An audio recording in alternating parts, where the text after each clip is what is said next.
Great. Our next speaker, I first wanted to congratulate Bernard. For those of you who haven't been following the news, he was officially confirmed by the BC Legislature as our second representative for children and youth, effective on Wednesday. So congratulations on that. And as you know, he deals with cases around some of our most vulnerable youth. So Bernard. Thank you, and thanks for having me. I'm quite happy to be here tonight to talk about the importance of a strong public education system for vulnerable children and youth. I'm a longtime supporter of public education and recently named Champion of Public Education by the Learning Partnership of Canada, and that's a badge I wear proudly. So as a former Minister of Education in New Brunswick, I'm quite sincere when I say that I truly believe in the potential of public education to change lives. Today I want to talk to you about a group of 25 young people, not just any youth, but youth who would be considered vulnerable because they are youth in government care. Last fall, my office hosted the first in a series of youth forums for Indigenous youth in care called Ignite Your Spirit. Why Indigenous? Because more than 60% of youth in care are Indigenous in this province. Take a moment to think about that, 60%. It's jarring and worse when you consider that only 9% of youth in the province are Indigenous. This photo shows our Indigenous youth leadership team who ran the forum, along with some of our staff who provided support and guidance. The point of the forum was to listen, to hear from youth in care, and to really understand the challenges they're facing in life and what they need, because so often youth are not listened to. What we heard from the youth attending was that if you happen to be a youth in care, you're even less likely to be heard. The messages from these youth contain lessons for all of us. What they pointed out was that the sheer number of Indigenous kids in care had parallels to the residential school experience of their relations and ancestors. Some of them talked about their experiences in the education system and the lack of understanding and even racism they experienced. They made it clear that they value school and they want to graduate. However, they said that they want more education about residential schools and Indigenous history in North America. And here's the key: they didn't just want that education for themselves, they want it for everyone. Because up until recently, there wasn't a lot of education about these topics. So the level of awareness about the legacy of residential schools, colonialism, cultural genocide, all of which continue to affect today's youth, was until lately very low. I will add that as an Acadian, I can relate to some degree to what they were saying. There was little Acadian history taught in school in New Brunswick when I was growing up. What these youth said mirrors a key recommendation of the Truth and Reconciliation Commission, and that is to incorporate mandatory education for all youth on these historic and current realities for Indigenous peoples. This is how public consciousness shifts. It's how we combat racism. Youth are telling us it's time, and this is what they want.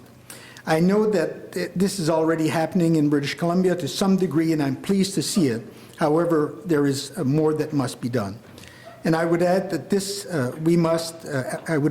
we must maintain a strong focus in our schools for the Truth and Reconciliation recommendations, because each child in BC deserves the benefit of this education. At the Youth Forum, we also had teaching workshops. My office is a rights-based organization. The United Nations Convention on the Rights of the Child underscores all of our work.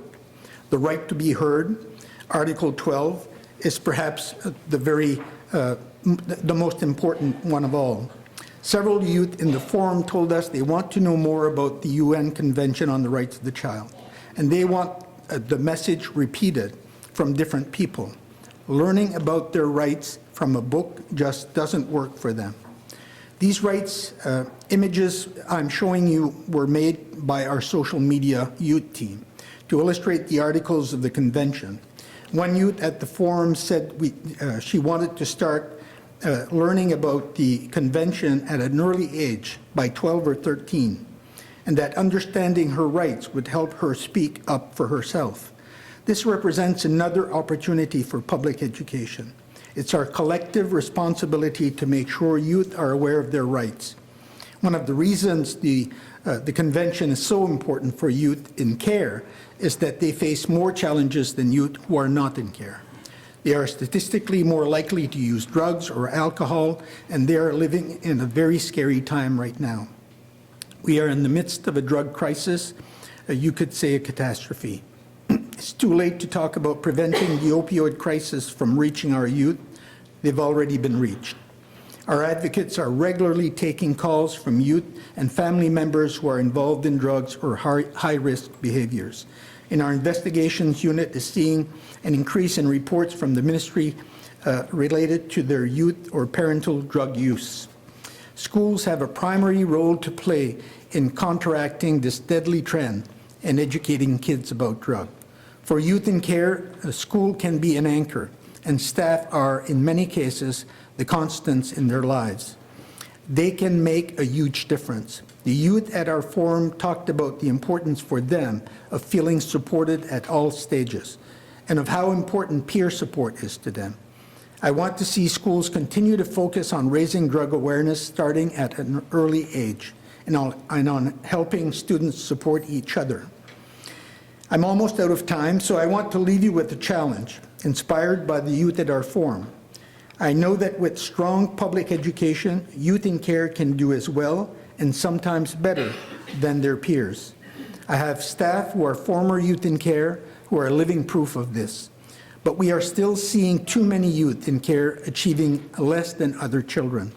Far fewer youth in care graduate high school on time compared to their peers, 47% versus 64%. And fewer youth in care go on to post-secondary education.